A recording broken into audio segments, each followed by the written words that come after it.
flavor of poi. So when you visit Luau's or you are walking around the stores, even Costco, you will come across poi.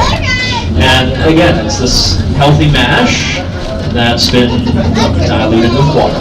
So tonight, at your luau experience, for those of you going to the luau this evening, I definitely recommend trying out some poi. It goes well with kalua pig or fresh fish, anything that has some sodium content to it to balance the flavors. So anyway, good luck with that. For those of you who have never tried it, and for those who have tried it before, time to give it another try. All right. So coming up on the left side of us here, we have a little section of land dedicated to lime and lemon trees. We're growing Tahitian lime and Eureka lemons, and just behind that we have another field of pineapple. In front of us is a lowland tropical forest, and we're going to travel through this forest. This forest here holds a special reminder for us here on the plantation as to just how quickly Mother Nature can take over. And what I mean by that is simply this.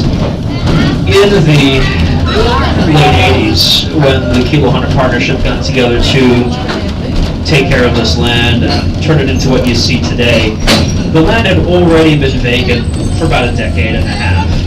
And in that short window of time, Mother Nature went ahead and put this lowland forest together. And so the pasture land that we traveled around tonight, the orchard that we were traveling through earlier, that would have looked very much like this had nothing been done to the land since the plantation shut down in the early 70s. And so this is an area that we simply haven't touched. And this kind of paints a picture as to the possible state of the plantation had nothing been done to it.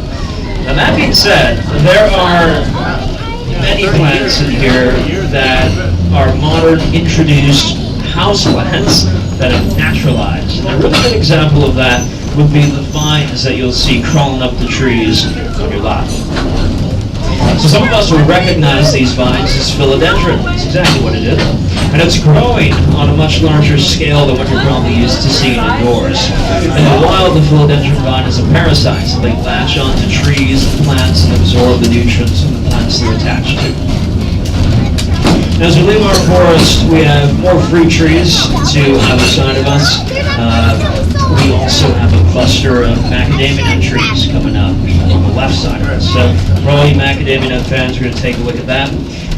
This is going to be the cluster of trees. Passing out of the first car right now on your left. It'll be scraping up against the side of the car here. So that is macadamia. And for the record, it is an Australian native that we've helped to propagate over the years. Now we also have a nice train's eye view of the luau as we've come full circle tonight. We are 10 minutes away from the imu ceremony, putting us at 25 minutes away from dinner. Back in the train depot is our guest book, our souvenir postcards, our world famous Kauai t-shirts. If you enjoyed your tour tonight, I'd like to leave a small gratuity on your way down for the crew. We'd appreciate it very much. Reverend Brakeman Josh helping us out this evening. Thank you, Josh.